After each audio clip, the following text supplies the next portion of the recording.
Boa noite, alunos, tudo bem? Espero que todos estejam muito bem aí, nas suas casas, em quarentena. Bom, a gente inicia agora o comentário da seção 1.4 da unidade 1, né? Idade Medieval e o Pensamento Cristão.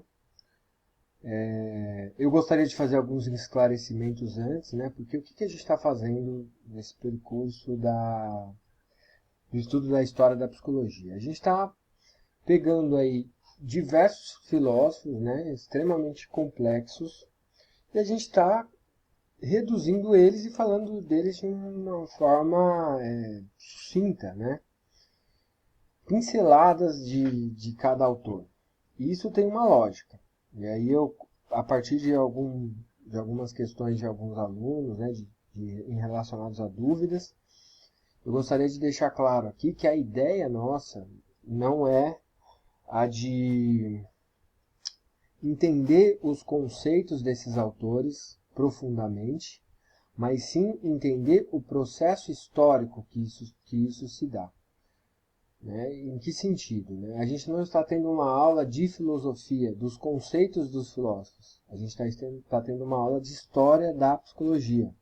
Ou seja, o que a gente quer chegar aqui, né, o objetivo nosso é entender, primeiro, de que o conhecimento ele tem uma origem, ele tem ali ele sofre transformações, né, e que estão muito ligadas ao momento histórico, e que ele não é linear, que ele vai fazer diversas rupturas, né, ao longo do seu desenvolvimento. E que tem várias pessoas que têm aí um destaque central nessa história do pensamento. Então a nossa ideia é entender que tem uma história do pensamento aí, uma história da reflexão e como ela se dá. Nesse caminho, então, a gente falou sobre os filósofos clássicos, Sócrates, Platão e Aristóteles. E aí a gente dá um salto grande, né, já para a Idade Média, para o pensamento cristão. Isso se dá justamente por uma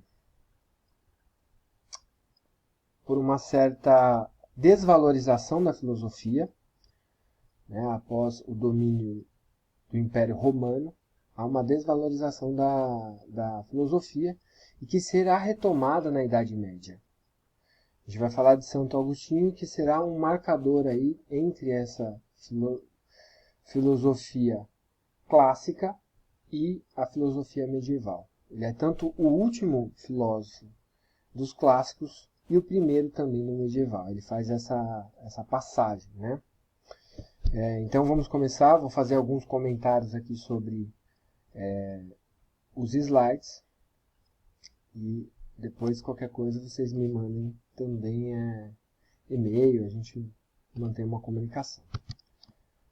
Bom, vamos lá. Primeiro ponto, né? Idade medieval é um período que durou 1000 anos, isso é um fator muito importante, ou seja, é um período muito extenso, né? Que vai do século V, da queda de Roma, ao século XV, depois de Cristo. Tentativa de conciliação, então, na Idade Medieval, do ponto de vista do pensamento e da filosofia, há uma tentativa de conciliação entre a herança filosófica grega e o cristianismo mantido pela Igreja. Aqui já tem um ponto bem interessante, que é o quê? Quando a gente foi pensar lá a filosofia dos pré-socráticos, no início da filosofia, a gente pensou de que aquele momento, né, havia uma certa tendência à desvalorização do conhecimento mitológico como explicação da realidade, né, e uma busca, né, do conhecimento sobre esse mesmo real a partir da razão. Ou seja, eu posso observar a natureza e eu posso chegar a um conhecimento sem ter que, de certa forma, ter uma representação divina para explicar isso. Né? E até mesmo porque a representação divina ela não vai trazer a possibilidade de que eu possa comprová-la, ou possa questioná-la. O questionamento estava fora de cogitação. Ou você acredita ou você não acredita. E é interessante porque na Idade Medieval, esse resgate dos filósofos clássicos, ele vai na contramão disso, né? Porque eles vão tentar, de certa forma, mostrar que essa conciliação entre razão e fé, ela é possível. Não há necessidade de se excluir, e aí eu estou tentando fazer uma equivalência entre a religião e a mitologia, né? Por esse caráter metafísico, esse caráter de que você dogmático, do qual você tem que acreditar e não pode comprovar, né? Há a tentativa então de um resgate entre trazer essa ideia da razão para o campo da fé, para o campo da religião, né? E aí também vai ter esse resgate da filosofia para isso. Aí a gente vem na ideia de que é um período então teocentrista. Lá a gente tinha um período antropocentrista, né? Ou seja, o homem no centro, o homem pode conhecer. E agora a gente tem uma retomada para o período teocentrista, Deus no centro de tudo. Todas as representações artísticas, tudo que se pensava naquele momento, a filosofia, né? A própria política estava permeada pela questão religiosa. Deus estava sendo o regente de tudo. E aí a gente vai para a ideia de que a igreja também era pouco receptiva a novas ideias, né? Ou seja, tinha uma ortodoxia, um conjunto de ideias e de valores dos quais regia a igreja e que tinha pouca flexibilidade, pouca possibilidade de pensar diferente nesse momento.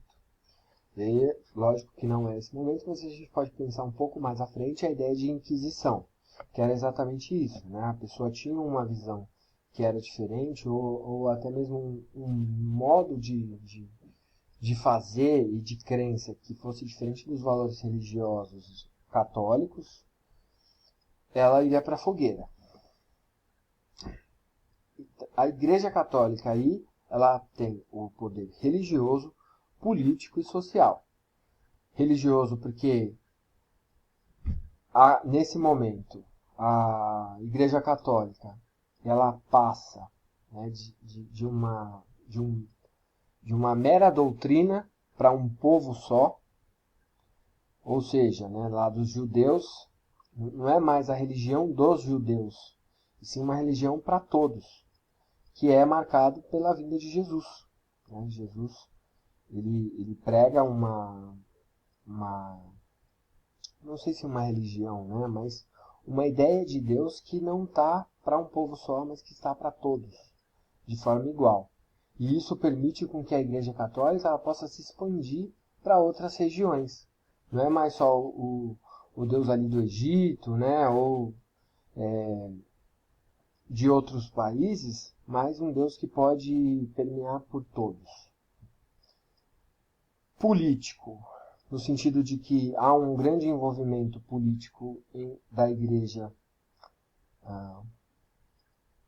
É um grande envolvimento da religião com a Igreja, né? O topo da cadeia ali vai ser o rei e o clero, nesse momento.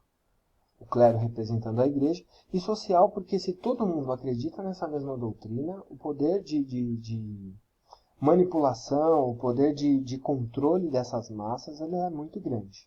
Então a gente vê aí o poder que a Igreja Católica tem, e por isso que muitas vezes ela é denominada a Era das Trevas, justamente porque com esse domínio, né, pouco vai ter de pluralidade. Né? A gente vai, de certa forma, ter determinações muito claras sobre o que se pode e o que não se pode fazer, o que se pode, o que se não pode produzir, o que se pode e o que se não pode, o que não se pode pensar.